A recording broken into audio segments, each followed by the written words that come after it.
Okay, very good morning to all the listeners who are listening to this video. I am Gaurav Bansal, training officer at National Skill Training Institute for Women, Mohali.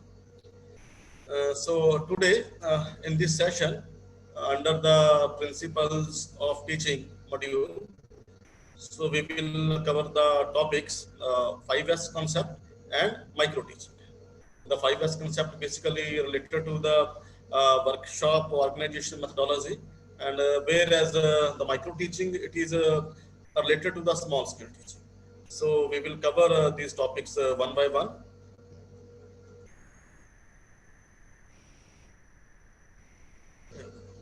So first is 5S concept. So 5S concept basically, as I just told, it is a workshop organization methodology.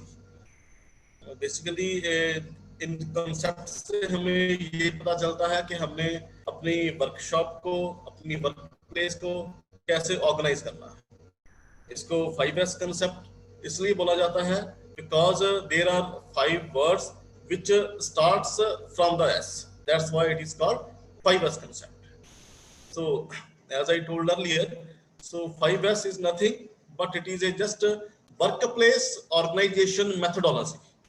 एक methodology है जो हमें ये सिखाती है कि हमने अपनी वर्क प्लेस को, अपनी वर्कशॉप को कैसे ऑर्गेनाइज करना है, सो दैट हमारा जो काम करने का तरीका है, हमारी जो आउटपुट है, हमारा जो वर्क एटमॉस्फेयर है वो बेटर हो सके। The ultimate purpose is to increase the working efficiency of this 5S approach. In this 5S approach, there are 5 Japanese words which are starts from the S. So when we taken the English meaning of these words, the first S stands for the sort, and secondly set, the third is systematic, clean, and fourth is the standardized, and last one is the sustained. So we will discuss the meaning of these 5 words one by one in this 5S concept, and we have to try that we implement the meaning of all these words in our workshop or at our workplace. So like first S stands for the sort. तो जैसे कि हम जानते हैं sort का meaning है छांटना, तो ये S जो फर्स्ट S है 5S कंसेप्ट का, ये हमें ये बताता है कि हमने अपनी वर्क प्लेस पे जितने भी नेसेसरी टूल्स हैं, इक्विपमेंट्स हैं, हमने उनकी छांटी करनी है. We have to eliminate all the unnecessary tools and equipments. तो आपकी वर्क प्लेस पे, आपकी वर्कशॉप पे जितना भी फालतू सामान है, जितने भी फालतू टूल्स हैं, इक्विपमेंट्स हैं, जो आपको उस ट्राइमेस्टर में, उस सेमेस्टर में आपको नहीं चाहिए, आप उनको एलिमिनेट कर दीजिए. The second is keep only essential items. तो उस ट्राइमेस्टर में, उस सेमेस्टर में आपको जिन जिन आइटम्स की, जिन जिन टूल्स की, इक्विपमेंट्स की या फिर किसी स्पेशल रॉ मटेरियल की आपको रिक्वायरमेंट है, आप सिर्फ वही जो रॉ मटेरियल है वो अपने पास रखें. एंड अपार्ट फ्रॉम दैट, जो भी इसके अलावा कोई और सामान है, टूल्स एंड इक्विपमेंट्स है, anything else that may be stored, या तो आप उसको जो इंस्टीट्यूट का, आपकी ऑर्गेनाइजेशन का स्टोर है वहां पे जमा करा दीजिए, और डिस्कार्डेड, और अगर वो वेस्ट है तो आप उसको डिस्कार्ड कर दीजिए, उसको यूज कर दीजिए. And the main thing is कि you have to prioritize the things as पर requirement and keep them at easily accessible places. तो आपने जो सामान की छांटी करने के बाद, सॉर्टिंग करने के बाद उनको इस तरह से प्लेस करना है ताकि आप उनको इजीली एक्सेस कर सकें. तो जैसा कि हम यहाँ पे हम देख सकते हैं, just series the Japanese word, the English meaning is sort out. So that means segregating the wanted and unwanted items. तो जो भी आपको सामान चाहिए और जो नहीं चाहिए, आप उनको अलग अलग कर लीजिए, और जो सामान आपको चाहिए उसको आप अपने पास रख लीजिए. लाइक आप देख सकते हैं इस फिगर में, लाइक फॉर एग्जांपल ये पर्सन है, वर्कर है, suppose he has to take some material from this box और उस बॉक्स में सारा सामान मिक्स है, including wanted material as well as unwanted material. तो अगर इसको यहाँ से कोई टूल, कोई सामान निकालना है, then it is you may say not difficult, but at least it is time consuming. तो इसको पता है नहीं इसके अंदर क्या है, अगर इसके अंदर से सामान ये निकालेगा so it will take some time. Apart from that, अगर आपने जो फर्स्ट टेस्ट है वो अपनी वर्कशॉप में अप्लाई किया है, so just you separate out, segregate all the items. यहाँ पे आप इस पिक्चर में देख सकते हैं कि जो आइटम्स आपको चाहिए, जो आइटम्स लाइक हैं, सेम आइटम्स आपने उनको अलग अलग रखा हुआ है, सो दैट जब भी आपको उनकी रिक्वायरमेंट हो आप उनको यूज कर सकते हैं। Then next, S, Seton, Japanese and English, that stands for set. So that means अपने जो tools हैं, equipments हैं, आपने उनको sort कर लिया है, जो जो सामान required है आपने अलग कर लिया है। इसके बाद आपने क्या करना है, अपनी workshop में tools and equipments को set करना है, उसमें से कि there should be a place for everything। तो जो जो टूल्स आपने निकाले हैं उनकी एक जगह आपकी वर्कशॉप में होनी चाहिए। There should be a place for everything and everything should be in a place। और जो टूल्स एंड इक्विपमेंट है वो अपनी जगह पे ही होने चाहिए। The place for everything और टूल should be labelized। तो अपनी वर्कशॉप में जहां भी आपने कोई टूल्स रखे हैं, कोई स्क्रू ड्राइवर्स हैं, नट्स हैं, बोल्ट्स हैं, या कोई और इक्विपमेंट्स हैं, जहां पे आपने बॉक्स में, जिस अलमीरा में आपने रखे हैं, that must be labelized, so that आपको बार बार ये देखना ना पड़े, याद ना करना पड़े, मेमोराइज ना करना पड़े कि कौन सा जो सामान है वो कौन सी अलमीरा में है या कौन से बॉक्स में। The place must be labelized. Then the items should be arranged in a manner that prompt efficient workflow with the equipment used the most often being the easiest accessible place। तो यानी कि आपने सामान को, tools and equipment को इस तरीके से रखना है ताकि आपका जो वर्क फ्लो है वो फास्ट हो सके, ज्यादा एफिशिएंट हो सके। सो दैट मींस टू से कि आपने जो सामान आपको ओकेजनल चाहिए उसको आप थोड़ा सा दूर रख सकते हैं, जो टूल्स एंड इक्विपमेंट आपको फ्रिक्वेंटली चाहिए आप उनको मशीन के पास रख सकते हैं। द थिंग इज कि आपका जो टाइम है उनको ढूंढने में, उनको लेके आने में टाइम आपका वेस्ट ना।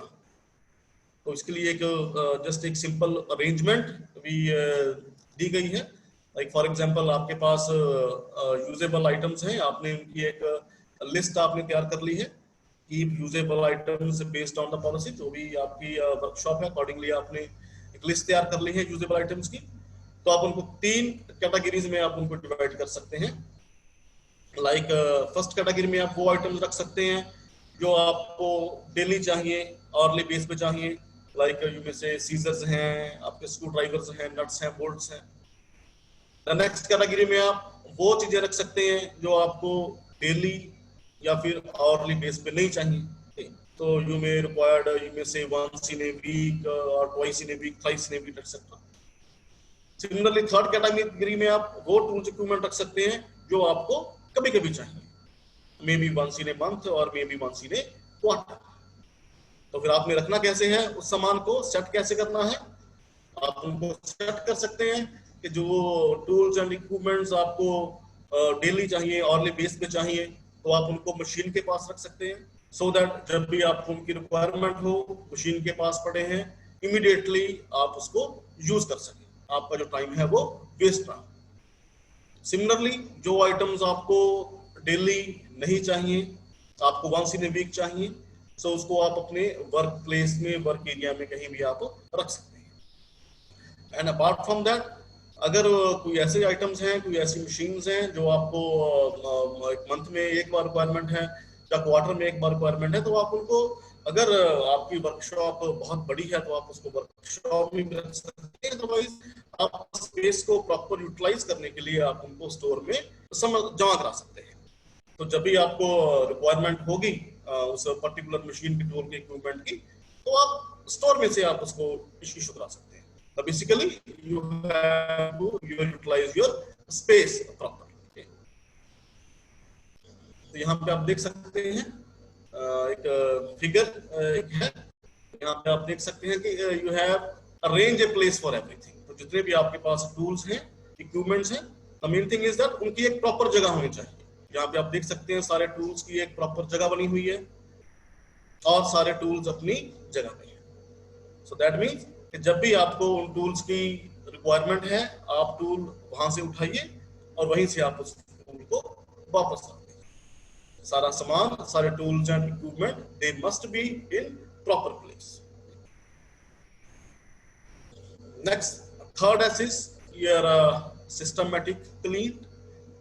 सो सिस्टमैटिक क्लीन, सो जो भी आपके टूल्स हैं, इक्विपमेंट्स हैं, आप उनको सिस्टमैटिकली, रेगुलरली, डेली बेस पे, periodically as per the requirement of the tool, आप उनको क्लीन कीजिए, आप उनको साफ कीजिए। इससे clean the work place and all equipments and keep it neat, tidy and organized। तो अपने जितने भी टूल्स हैं, आपकी वर्क प्लेस है, आप उनको सिस्टमेटिकली, डेली बेस पे, periodically, रेगुलर बेस पे, एज पर द रिक्वायरमेंट, आप उनको नीट एंड क्लीन करते रहें। जिससे क्या है, आपके टूल्स एंड इक्विपमेंट्स की वीरिंग टीयरिंग है वो भी कम होगी। एंड अगर आपकी जो मशीन्स हैं, आप उनकी रेगुलर सर्विस करा रहे हैं, उनकी ऑयलिंग कर रहे हैं, तो उनकी जो लाइफ टाइम है वो भी इंक्रीज होगा। So at the end of each shift, clean the work area and be sure that everything is restored in proper place. The main thing is, जब भी आपने टूल्स या इक्विपमेंट्स हैं आपने वो यूज कर लिए हैं, उसके बाद अपने वर्क एरिया को क्लीन करें एंड मेक श्योर करें कि जो भी सामान आपने जहां से उठाया था, आप उसको वहीं पे रिस्टोर करें, उसको प्रॉपर उसी जगह पे रखें। सो दैट नेक्स्ट टाइम अगर आपकी जगह कोई और वर्कर या एम्प्लॉय आपकी वर्कशॉप को यूज कर रहा है, तो उसको सामान ढूंढने में, टूल्स ढूंढने में किसी प्रकार की कोई दिक्कत ना आए। Then last is maintaining cleanness should be the part of daily routine. This is the most important thing कि आपकी जो क्लीननेस है वो ओकेजनल नहीं होनी चाहिए कि आपने महीने में एक बार, 2 महीने में एक बार आपने अपनी वर्कशॉप को साफ कर लिया। लाइक हम अपने घर की जो क्लीनिंग है हम डेली करते हैं, the same is applicable for your workshop. जो क्लीननेस है, it should be the part of your daily routine, it should not be the occasional. Daily base पे आपने अपनी वर्कशॉप को, अपने टूल्स और इक्विपमेंट्स को आपने साफ करना। यहाँ पे आप देख सकते हैं, तो सिंपली आपने अपनी वर्कशॉप की मशीन्स डेली क्लीन करनी है, आपने उसका जो एक्सटीरियर है वो क्लीन करना है, और आपने इनमें से उसका इंटीरियर है वो भी क्लीन एंड मेंटेन करना है।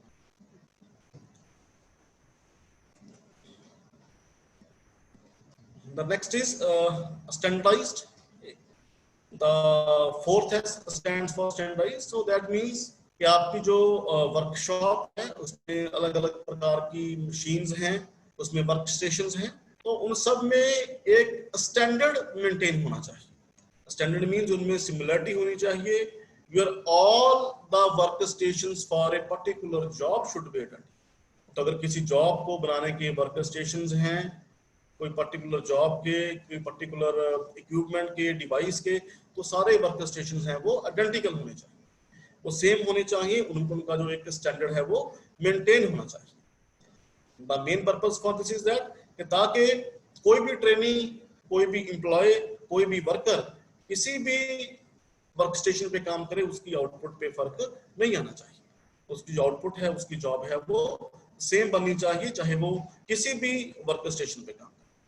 Like all the trainees doing the same job should be able to work at any station। तो वो किसी भी स्टेशन पे काम करने के एबल होने चाहिए। आपके वर्क स्टेशन पे जो है सेम टूल्स हैं, सेम इक्विपमेंट्स हैं, वो सेम लोकेशन पे आपके वर्क स्टेशन पे होने चाहिए। There should be a standard at your work place between the work stations. तो आप देख सकते हैं, जैसे हम अपनी कई बार हम अपनी स्कूटी की, ना, अपनी कार की हम सर्विस कराने जाते हैं, तो वर्कशॉप में बहुत सारे वर्क स्टेशन होते हैं। तो नेचुरल है, आपकी स्कूटी की सर्विस है, गाड़ी की सर्विस है, चाहे फर्स्ट वर्क स्टेशन पे हो, चाहे किसी थर्ड वर्क स्टेशन पे हो, चाहे किसी और वर्क स्टेशन पे हो, तो उससे आपकी गाड़ी की सर्विस पे कोई फर्क नहीं। The same thing is applicable to your workshop. जहाँ पे जो वर्क स्टेशन हैं उनका एक स्टैंडर्ड है वो मेंटेन होना चाहिए, सेम टूल्स एंड इक्विपमेंट्स हैं वो आपके वर्क स्टेशन पे हर मशीन के साथ होने चाहिए। Then the last S, it is stands for sustained self-discipline, just maintain and review standards. तो आपने जो पहले 4S हैं आपने उनको मेंटेन करना है और अपने जो स्टैंडर्ड्स हैं इनको ऑडिट करना है, इनको रिव्यू करते रहना है। इसमें कोई अपडेशन है, आप में आपकी वर्कशॉप में नई मशीन्स आई हैं तो आप उसकी सेटिंग है वो चेंज कर सकते हैं स्पेस को यूटिलाइज करने के लिए। अपार्ट फ्रॉम दैट कोई मशीनें आपकी लैब में से निकल गई हैं, ओके, अगेन आप उसको रीसेटिंग कर सकते हैं। द मेन थिंग इज कि आपने स्टैंडर्ड जो है वो मेंटेन रखना है और उसको बार बार अपडेट या रिव्यू है वो करते रहना है। And make the discipline and a standard to follow it. एक डिसिप्लिन है अपनी वर्कशॉप में, अपनी लैब में, वो डिसिप्लिन आपने मेंटेन करना है और औरों को भी उस डिसिप्लिन को मेंटेन करने के लिए आपने मोटिवेट करना है। That means you have to sustain, you have to make a self discipline in your workshop. तो यहाँ पे आप देख सकते हैं, तो सेल्फ डिसिप्लिन मींस लाइक आप देख सकते हैं यहाँ पे ये व्हाइट कलर की फाइल्स हैं, पिंक कलर्स की फाइल्स हैं, येलो कलर्स की फाइल्स हैं। सो एक सेल्फ डिसिप्लिन है वो आपकी वर्कशॉप में होना चाहिए कि फाइल है पिंक फाइल, अगर पिंक में से निकाली है तो उसको वापस आप वहीं पे रखें, येलो फाइल निकाली है तो येलो फाइल निकाल के वहीं अपनी प्लेस पे। So you have to maintain self-discipline and you have to train the people, you have to motivate the people to be self-disciplined. And इससे पहले जो 4S है वो सारे आपने फॉलो करने हैं और उनका स्टैंडर्ड है वो मेंटेन रखना है। यहाँ पे आप देख सकते हैं जैसे ये की चेन है, अगर इसकी जो कीज है यहाँ पे कॉर्नर आप देख सकते हैं, ऑरेंज कॉर्नर मींस जो इसका जो कीज है दैट हैव द ऑरेंज की चेन। यहाँ पे इसकी जो है कॉर्नर है वो ब्लू है, दैट मीन इसका ब्लू की चेन वाली जो कीज है वो इस ड्रॉप की है। तो सिंपल आपने अपनी जो वर्कशॉप है उसमें इस तरह प्रकार का जो स्टैंडर्ड है, जो सेल्फ डिसिप्लिन है, नीट एंड क्लीननेस है वो मेंटेन करके रहेंगे। यहाँ पे एक ओवरऑल एग्जांपल आप 5S की आप देख सकते हैं। तो जैसे यहाँ पे देखिए एक नॉट ए कंप्लीट वर्कशॉप, छोटा सा पार्ट है, एरिया है वर्कशॉप का। यहाँ पे आप देख सकते हैं फर्स्ट पार्ट में यहाँ पे कोई लेबलाइजिंग नहीं की हुई, टूल्स हैं, कोई इक्विपमेंट्स हैं, वो सारे इस तरह ही रैंडमली पड़े हुए हैं। बॉटम फिगर में आप देख सकते हैं यहाँ पे बॉक्सेस हैं, बॉक्सेस ऐसे ही पड़े हुए हैं, वायर्स हैं एंड जो सामान नहीं चाहिए, न्यूज़पेपर आप यहाँ पे देख सकते हैं, सारा सामान आपकी वर्कशॉप में ऐसे ही पड़ा हुआ है। तो लेट अस सपोज आपको कोई टूल चाहिए, आपने कोई जॉब बनानी है, कोई आपने काम करना है, तो कोई टूल चाहिए, then how you will take the tool from this area. Natural है टूल आपको मिल जाएगा, कोई ऐसी बात नहीं है, but thing is it will consume lot of time, बहुत सारा टाइम आपका लगेगा and moreover it is somehow also demotivate to work in this kind of work. But जब आप यहाँ पे 5S आप यहाँ पे अप्लाई कर देंगे, 5S अप्लाई करने के बाद देखिए सेम वर्क एरिया है, आपने जितने भी आपके ड्रॉर्स हैं आपने सब पूरे सामान को सॉर्ट कर लिया है, हर एक बॉक्स में एक प्रकार का सामान है वो रख दिया है, और फिर जिस बॉक्स के अंदर जो जो सामान है, जो जो टूल्स हैं, तो उस सबको आपने लेबलाइज कर दिया है। तो नेचुरल है नेक्स्ट टाइम आपको कोई भी आपको टूल चाहिए, कोई स्क्रू ड्राइवर, नट बोल्ट, कुछ भी आपको चाहिए, उसका जो भी साइज या डायमेंशंस हैं, तो अकॉर्डिंगली आप उस पर्टिकुलर ड्रॉर को ओपन करके बड़ी इजीली अपना सामान है निकाल सकते हैं और वापस वहीं पे रख सकते हैं। सेकेंडली आप देखिए जो बॉक्सेस हैं यहाँ पे अलग अलग पड़े हैं, बॉक्सेस को आपने एक जगह पे रख दिया, जो आलतू फालतू लाइक न्यूज़पेपर की कटिंग थी वो आपने बाहर निकाल दी। आप देख सकते हैं कि आपकी जो एक छोटा सा एरिया है वर्क प्लेस का, वो आपका कितना अच्छा बन गया है, इजीली एक्सेसिबल बन गया है, और कहीं ना कहीं अगर आपकी वर्कशॉप नीट एंड क्लीन है, वो एक मोटिवेशन भी है उस वर्कशॉप में काम करने के लिए, वहां पे काम करने का मन भी करेगा। अपार्ट फ्रॉम दैट एक वर्कशॉप है जो नीट एंड क्लीन नहीं है, धूल मिट्टी जमा है, कोई टूल्स का वहां पे पता नहीं, कोई टूल कहाँ पड़ा है, कोई टूल कहाँ पड़ा है, तो वहां पे नेचुरल है काम करने के लिए कहीं ना कहीं वो डिमोटिवेशन फैक्टर है। So this is about the 5S. So the next part of this video is about the micro teaching. So basically you all may know that what is the meaning of micro? Okay. So micro normally taken for the small. Okay. जैसा कि हम जानते हैं, हम microscope की बात करते हैं. What is microscope? बिल्कुल छोटे छोटे पार्टिकल्स को देखने के लिए जो डिवाइस हम यूज करते हैं वो माइक्रोस्कोप होता है. तो same is applicable in your micro teaching. So micro teaching हम कह सकते हैं basically small scale teaching. So micro teaching is basically a teaching practice. Basically it is a technique to train the new teachers. तो अगर हम बात करें, micro teaching is equivalent to teaching how to teach. तो basically micro teaching में हम ये सिखाया जाता है कि टीच कैसे करना है. तो जितने भी न्यू कमर्स हैं, नए टीचर्स हैं, नए ट्रेनिंग्स हैं, स्पेशली CITS के, सो उनको ये सिखाना कि how to teach. That is the main aim of micro teaching. So it is one of the teaching methods and most important development in the field of teaching practice. In micro teaching, a trainee is engaged in a scaled down teaching situation. So basically what is the meaning of this scaled down teaching situation? कि जो भी नया trainee है, नए new beginners हैं, नए teachers हैं, उनको एक स्केल डाउन टीचिंग सिचुएशन है वो सिखाई जाती है. तो स्केल डाउन मींस उनका जो साइज है वो डाउन कर दिया जाता है, उनकी स्केलिंग है वो कम कर दी जाती है. तो स्केलिंग डाउन कौन कौन सी टर्म्स में? Scaling down in terms of class size. तो नॉर्मली हम कह सकते हैं तो class size is normally from you may say 25 to 40 even to 60 students. Normal class size is there, but in micro teaching the class size is reduced to 5 to 10 students. That's why called is scaled down. Okay. So scaled down in terms of class size, only 5 to 10 students, and length of class time, you may say. So normally we may say the length of one class is approximately, we may say at least 40 minutes, 60 minutes. Okay. But in micro teaching, the length of class time is also reduced, and it is from only 5 to 20 minutes.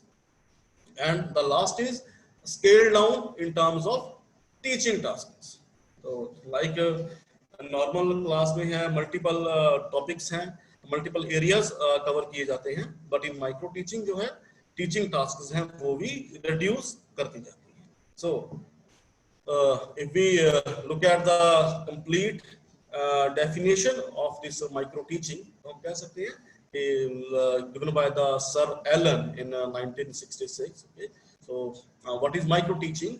Micro teaching as a scaled down teaching. Okay, scaled down in terms of encountering class size. तो class size है हमने वो भी reduce कर दिया, जैसा कि आपको just अभी पहले बताया है. class size कम कर दिया, class time कम कर दिया. The number of students is from 5 to 10 and the duration of period ranges from 5 to 20 minutes. तो simple एक micro teaching है, एक scale down teaching practice है, जिसमें जो class time है, class size है, वो सिर्फ 5 से 10 students का, 10 trainees का होता है, और जो class time है वो 5 से 20 मिनट का, maybe 10 minutes, 12 minutes, up to 20 minutes maximum. So now, what are the objectives of this micro teaching? So micro teaching के क्या उद्देश्य हैं? क्यों इसको जो है टीचिंग में इनकलकेट किया गया है? क्यों इसको जो है प्रैक्टिस बनाया गया है? The first is to develop the confidence in the student teachers with adequate motivation. तो बेसिकली जो नए स्टूडेंट टीचर यहाँ पे बोला गया है, जो न्यू बिगिनर्स हैं, जो नए टीचर्स हैं जिन्होंने अपनी टीचिंग है, ट्रेनिंग है वो स्टार्ट करनी है. So the purpose of objective of this micro teaching is to develop the confidence in new teachers and new, you may say, beginners or new student teachers. Because you may say कि अगर हम किसी student को या किसी नए teacher को directly एक 1 hour की 2 hour की क्लास दे देंगे, and directly उस क्लास में अगर 40 स्टूडेंट्स हैं, 50 स्टूडेंट्स हैं, so there may be some chances के वो अपना जो लेवल ऑफ कॉन्फिडेंस है वो मेंटेन ना कर पाए, उसका जो मोरल है वो हो सकता है डाउन हो जाए। सो माइक्रो टीचिंग में जैसा कि बताया गया है कि क्लास साइज है तो वो कम कर दिया जाता है, क्लास टाइम है वो कम कर दी जाती है।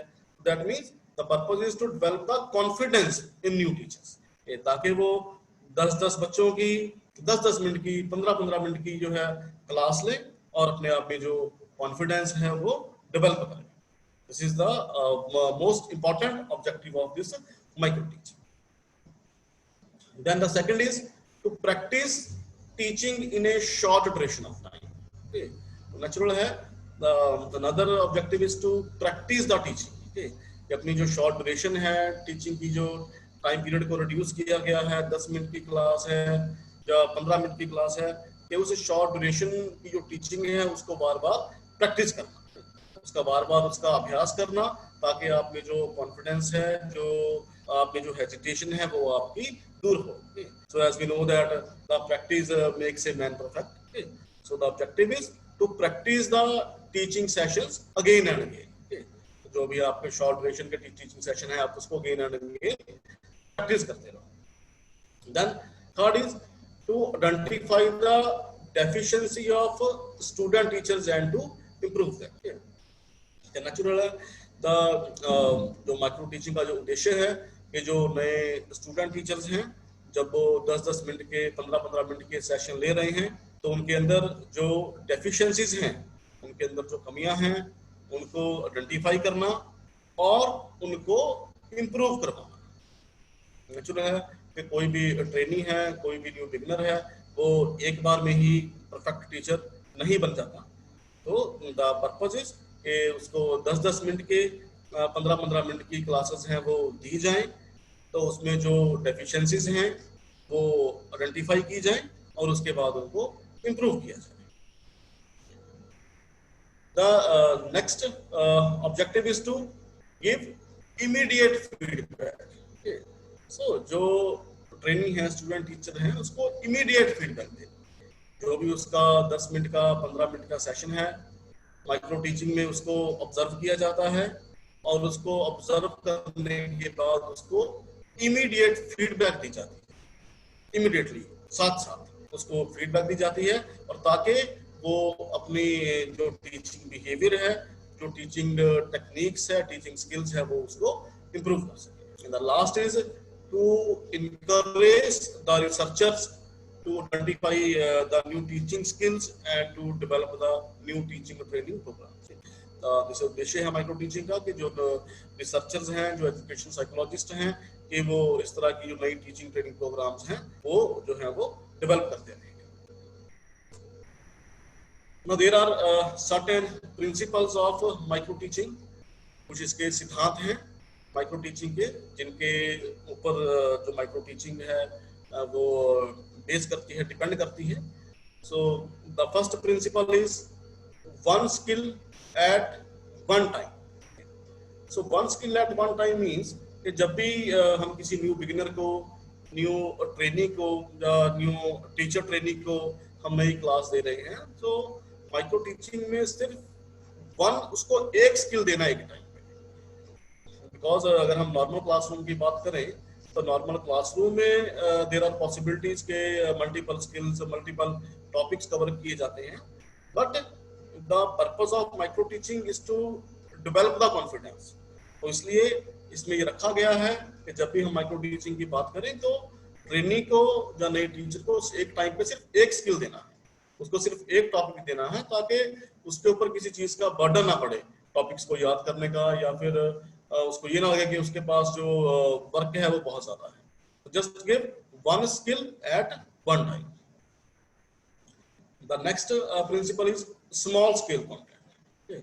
तो as I just told you कि माइक्रो टीचिंग का पर्पस ये नहीं है कि ट्रेनी से हमने कंटेंट रिमेंबर करवाना है, उनको हमने कोई चीज मेमोराइज करवानी है। It is not the purpose of micro teaching. The micro teaching is to develop the confidence, it is to develop the teaching techniques among the new trainees and among the new beginners. So इसके लिए जो है, जो उनको class में जो वो content पढ़ा रहे हैं, जो वो प्रैक्टिस कर रहे हैं, 10-10 मिनट की 12-12 मिनट की सेशन ले रहे हैं, तो उसमें जो उनका कंटेंट है वो छोटा होना चाहिए, उनमें ज्यादा कंटेंट नहीं होना चाहिए, because we are micro teaching not for the memorizing the content, we are basically to develop the teaching skills. So third is practice. Okay, so as we know that the practice makes a man perfect. So जो ये small content की जो sessions हैं, आपके one skill at one time को use करना है और 10-10 मिनट के 12-12 मिनट के सेशन है उनकी प्रैक्टिस करवानी है। जितने ज्यादा सेशन करवाए जाएंगे उतनी ज्यादा टीचिंग टेक्निक्स हैं वो डेवलप होने के चांसेस हैं। The next is experiments. So जो अनदर प्रिंसिपल है माइक्रो टीचिंग का वो एक्सपेरिमेंट्स है कि जो आपने क्लासेस दी हैं, जो हम टीचिंग करवा रहे हैं न्यू टीचर से या न्यू बिगिनर से, तो उसमें एक मोनोटोनस अप्रोच है वो नहीं होनी चाहिए। तो उसमें जो एक चेंजेस हैं, एक्सपेरिमेंट्स हैं, वो चलते रहने चाहिए। लाइक एक्सपेरिमेंट्स में जैसे कभी जो स्टूडेंट की स्ट्रेंथ है वो चेंज कर दी, सम टाइम कह लो उनका जो ड्यूरेशन है वो चेंज कर दी, एंड सम टाइम में से उसका जो स्किल है, टाइप ऑफ स्किल वो चेंज कर दिया, like sometimes theoretical and sometimes practical, sometimes simple practical, sometimes complicated practical।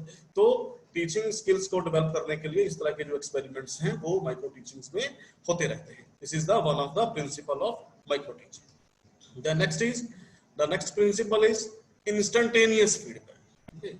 So as I told you कि जस्ट कि there are sessions of 10 to 15 minutes और सेशंस आर देयर। तो जब भी किसी ट्रेनी ने, किसी न्यू टीचर ने कोई सेशन दिया है तो उसकी इंस्टेंटेनियस फीडबैक देनी है। तो this is the most important principle in micro teaching. इसमें वेट नहीं करना, डिले नहीं करना उसमें। तो जो एक ट्रेनी ने पढ़ाया है, जो एक न्यू टीचर ने कंटेंट कवर किया है, उसको जो सुपरवाइजर्स हैं, जो सुपरवाइजर टीचर्स हैं, वो उसको ऑब्जर्व करेंगे और ऑब्जर्व करने के बाद उसकी इंस्टेंटेनियस फीडबैक देंगे, इमीडिएटली उसको फीडबैक देंगे। उसकी जो कमियां हैं, उसमें जो नेगेटिव्स हैं, जो पॉजिटिव हैं, स्ट्रेंथ है, वीकनेस है, वो उसको बताया जाए। Then self evaluation opportunity. So this is again one of the good principle of micro teaching. So basically micro teaching में ये भी है कि जो उनके 10-10 मिनट के जो सेशंस हैं टीचर्स के, न्यू बिगिनर टीचर्स के, तो उनको रिकॉर्ड किया जाता है। अगर उनकी रिकॉर्डिंग की गई है, अदर ऑडियो रिकॉर्डिंग और वीडियो रिकॉर्डिंग, तो जो न्यू बिगिनर्स हैं, न्यू टीचर्स हैं, उनको एक अपॉर्चुनिटी दी जाती है कि वो अपनी सेल्फ इवैल्यूएशन कर सकें। तो नेचुरल है, कोई ट्रेनी है, उसने फॉर एग्जांपल एक कंटेंट तैयार किया है 15 मिनट क्लास में पढ़ाने के लिए, तो जब वो क्लास में परफॉर्म करेगा तो नेचुरल है जिस तरह से हमने सोचा होता है बेस्ट उस सेम परफॉर्मेंस है वो क्लास में नहीं दी जाती। तो जब वो ट्रेनी या जब वो टीचर अपनी खुद की वीडियो देखेगा या खुद की ऑडियो सुनेगा, तो वो क्या करेगा, अपने आप को सेल्फ इवेल्युएट करेगा कि मैंने ये सोचा था, मैं ये करूंगा, बट मैं ये नहीं कर पाया। And similarly self evaluation is also helping the supervisors. तो जो वहां बैठे सुपरवाइजर उसको ऑब्जर्व कर रहे हैं, तो वो भी उसको वीडियो देख के उसकी जो कमियां हैं वो बता सकते हैं। So the next is the continuous efforts. तो द प्रिंसिपल इज कि लगातार जो प्रयास हैं, लगातार एफर्ट्स हैं, वो इसमें चलते रहने चाहिए। कंटिन्यूसली जो प्रैक्टिस है, जो एक्सपेरिमेंट्स हैं, जो स्मॉल स्केल कंटेंट हैं, इन सबको यूज करके, तो जो लगातार हमारे कंटिन्यूस एफर्ट्स हैं वो माइक्रो टीचिंग में वो चलते रहने चाहिए। जितने ज्यादा एफर्ट्स होंगे, जितना ज्यादा टाइम डिवोट होगा, जितने ज्यादा मल्टीपल सेशंस लिए जाएंगे, उतने ही जो ग्रूमिंग है वो ज्यादा। सो यहाँ पे स्टेप्स हैं माइक्रो टीचिंग के। normally there are 6 steps of this micro teaching। तो यहाँ पे हम देख सकते हैं the planning, then teaching, then replanning, then reteaching, then refeedback, again repeating। okay, planning, teaching and feedback and so on। okay. So we discuss these steps one by one। the first step of micro teaching is planning. Okay. So जब भी किसी trainee को कोई topic दिया जाता है, उसको micro teaching के लिए प्रिपेयर किया जाता है, the first step is plan. So what is planning? This involves the selection of topic and content through which the student teacher could practice the skill. Okay. So basically planning में जो नया student teacher है या जो new beginner है, वो अपने topic को प्लान करेगा, कंटेंट की प्लानिंग करेगा, जो कंटेंट उसने क्लास में टीच करना है, जो स्किल उसने क्लास में सिखाना है. He or she has to select the topic and he or she has to plan the content कि उसने किस तरह से उसने क्लास में टीच करना है या फिर किस तरह से उसने अपने स्किल को क्लास में परफॉर्म करना है. नॉर्मली जो ये प्लानिंग है, this is done with the help of teacher supervisor.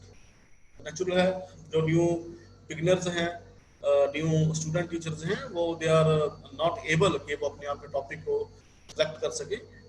The selection is must be done with the help of a teacher supervisor.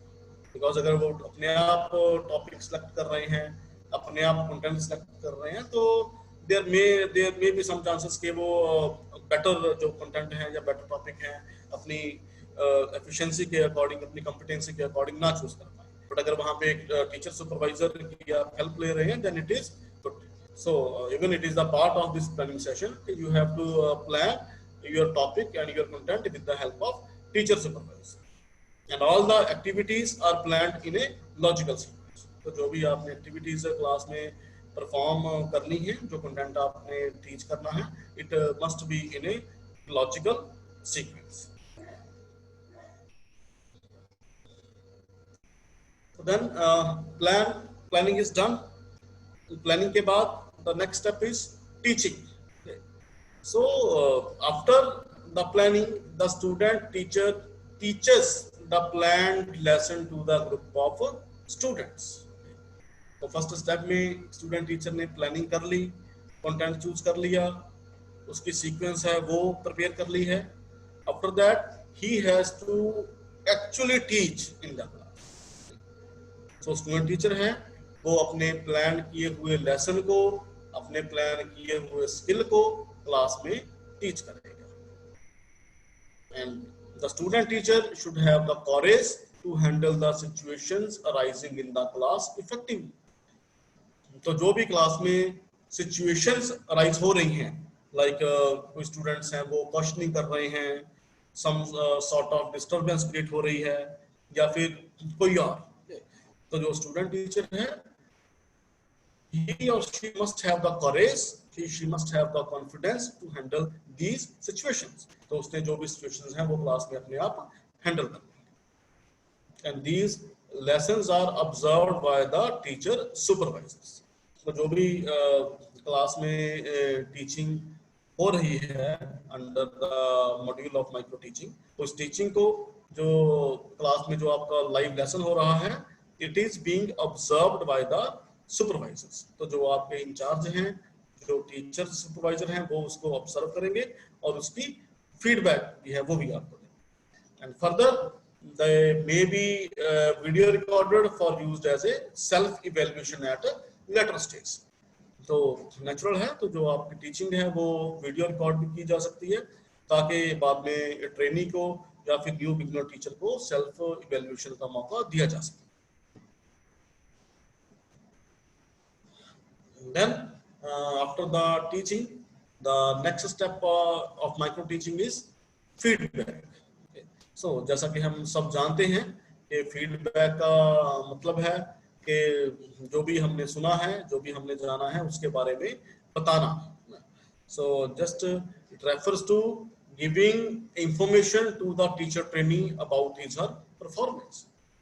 तो जो भी टीचर ट्रेनी ने क्लास में परफॉर्मेंस दी है, उसकी फीडबैक उसको जो है वो बताई जाती है. जो भी क्लास में टीचर सुपरवाइजर हैं, वो परफॉर्मेंस को इवेल्युएट करते हैं.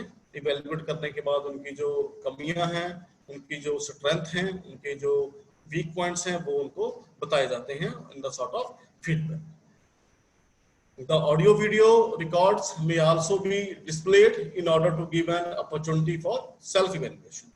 तो स्टेप में अगर उसकी कोई ऑडियो रिकॉर्डिंग हुई है या वीडियो रिकॉर्डिंग हुई है तो वो भी डिस्प्ले की जा सकती है।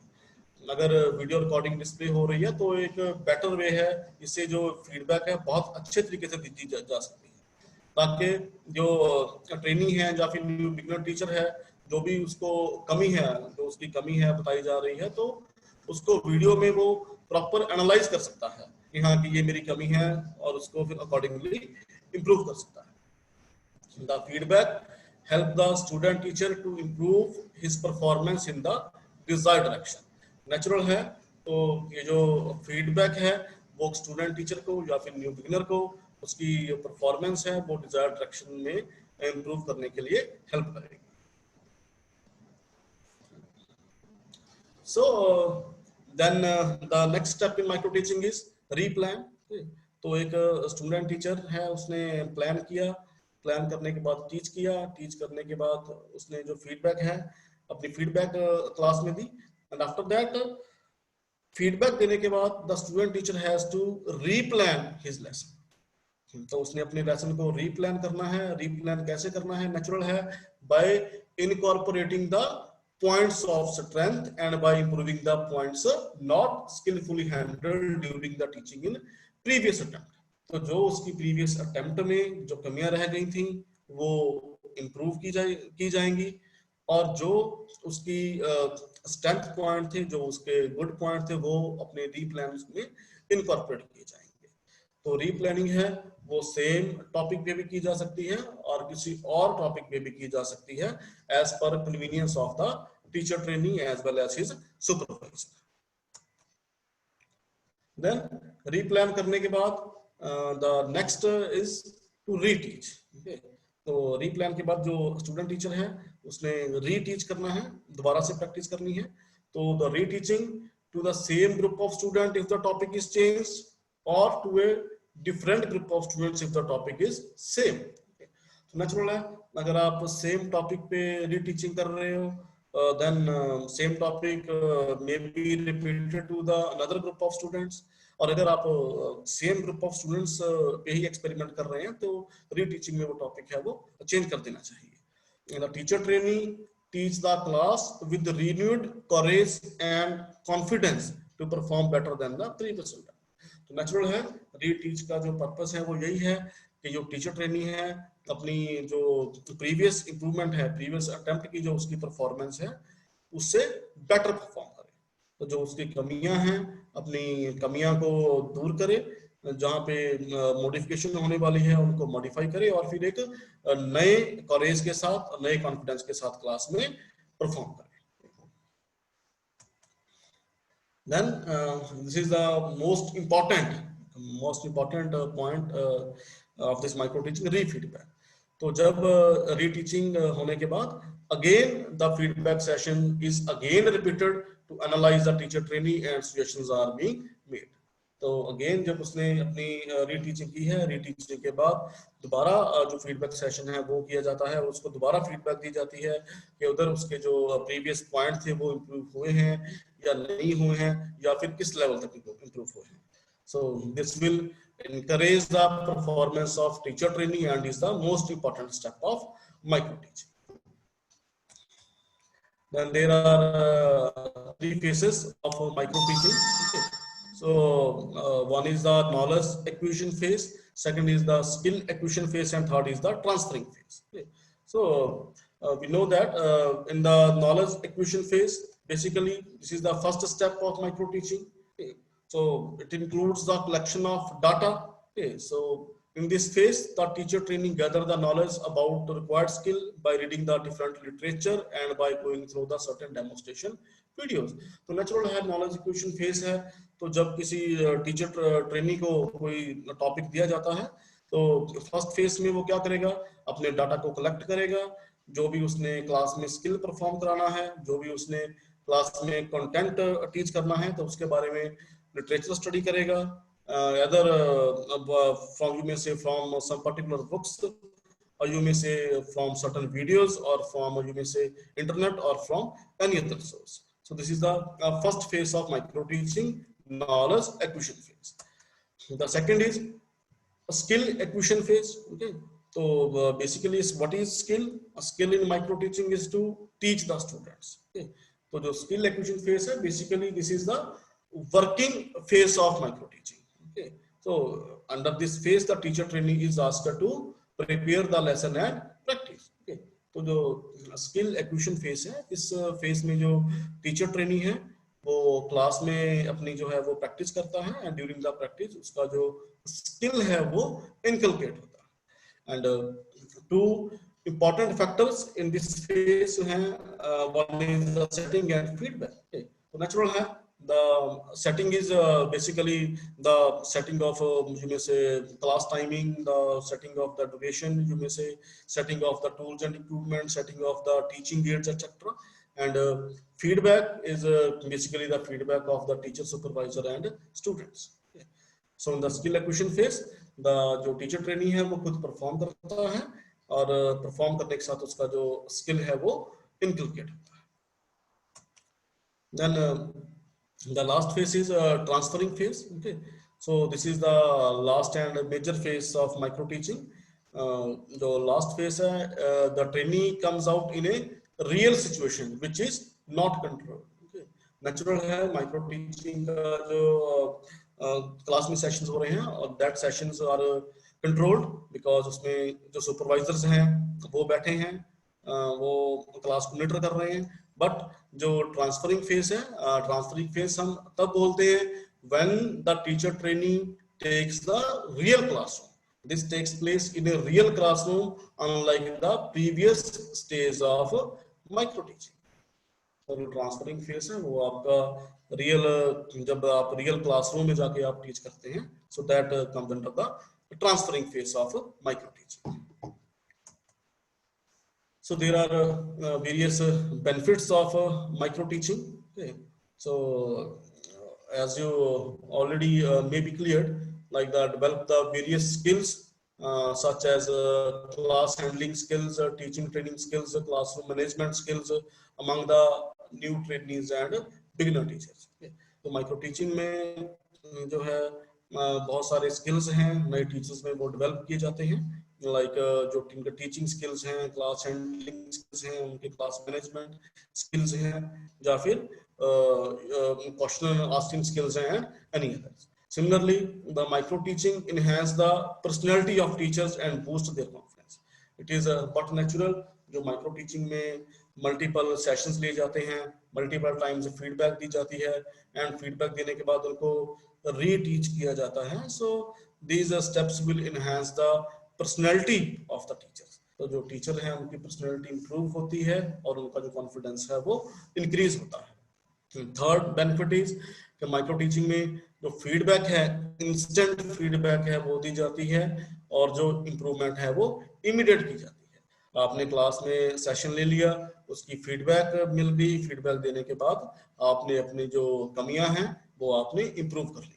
This is another benefit of micro teaching. The another benefit is self evaluation.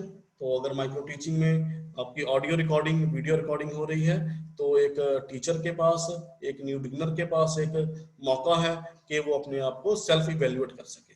वो अपनी वीडियो के जरिए, अपनी ऑडियो के जरिए अपनी कमियां देख सकता है और उनको फ्यूचर के लिए इम्प्रूव कर सकता है. Last benefit is economical. Okay, like अगर हम और टीचर जो टीचिंग ट्रेनिंग्स की बात करें, वर्कशॉप्स की बात करें, तो वहाँ पे बहुत सारे अरेंजमेंट्स करने पड़ते हैं.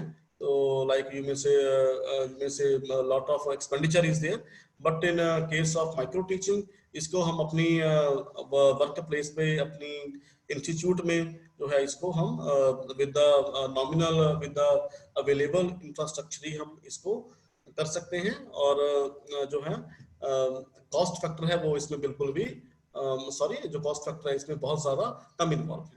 जो क्लास में वही आपके पास टेबल्स हैं, वही चेयर्स हैं, वही स्टूडेंट्स हैं, उनके ऊपर ही प्रैक्टिस करके माइक्रो टीचिंग को है सक्सेस किया जा सकता है. So there are certain limitations of micro teaching. Okay. So Basically the lesser students, lesser interest. Okay. So we know that in the micro teaching जो है number of students हैं वो सिर्फ 5 से 10 होते हैं. तो sometime जो इतने कम स्टूडेंट हैं वो क्लास में जो है एक प्रॉपर एटमॉस्फेयर नहीं क्रिएट कर पाते, एंड जिसकी वजह से जो टीचर है उसका क्लास में इंटरेस्ट नहीं बन पाता. बिकॉज क्लास में स्टूडेंट कम है तो teacher is not feeling so motivated. So ये एक माइक्रो टीचिंग की लिमिटेशन है. The second is time consuming. So जैसा कि आपको बताया गया है कि माइक्रो टीचिंग में जो है सेशंस मल्टीपल सेशंस लिए जाते हैं, उनकी फीडबैक दी जाती है, एंड फीडबैक देने के बाद उनको रीप्लान किया जाता है, उनको फिर रीटीच किया जाता है, अगेन उनकी री फीडबैक है फिर दी जाती है. तो बेसिकली जो है it will consume lot of time. Micro teaching में अगर आपने किसी स्किल को इनकलकेट करना है, one skill we are teaching the one skill at one time.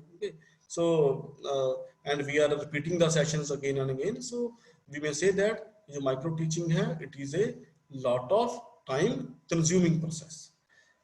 The next is the trainee teacher may get a feeling of saturation or get bored with the repeated teaching lesson. So as I told earlier, जो micro teaching में sessions हैं बार बार repeat किए जाते हैं, feedback दी जाती है, री feedback दी जाती है, री प्लानिंग की जाती है, री टीचिंग की जाती है. तो इट मे बी पॉसिबल कि जो ट्रेनिंग टीचर है that may get a feeling of saturation और may get a feeling of boreness. Then the next limitation is it is conducted under controlled environment. Okay, whereas real situation is different. तो natural है इन case of micro teaching जो है वो एक controlled environment में है, वहां पर आपके टीचर सुपरवाइजर्स हैं वो बैठे रहते हैं. लेकिन जब हम एक रियल क्लासरूम की बात करें, एक रियल क्लासरूम में कोई टीचर अवेलेबल नहीं होता, simply only students are available there.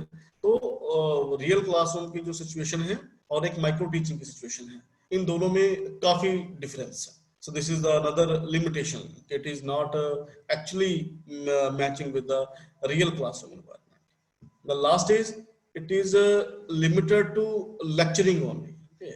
अगर हम teaching skills की बात करें ना, teaching is not related to lecturing only. Teaching में और भी बहुत सारे skills हैं, like leadership quality should be there. The quality to maintenance the various records is there. Okay. तो लेकिन माइक्रो टीचिंग में इन सब के बारे में कोई बात नहीं की जाती. माइक्रो टीचिंग में सिर्फ जो लेक्चरिंग है, लेक्चरिंग स्किल्स है, सिर्फ वही करवाए जाते हैं. It is limited to the lecturing only. This is the another limitation of micro teaching. So this is all about the micro teaching and 5S concept. Hope you people enjoy the session. And last, as all of you know that the country is challenging in a very facing a very challenging situation due to the spreading of COVID-19. So you all are requested to follow the government guidelines and stay home, stay safe and save lives. Thank you.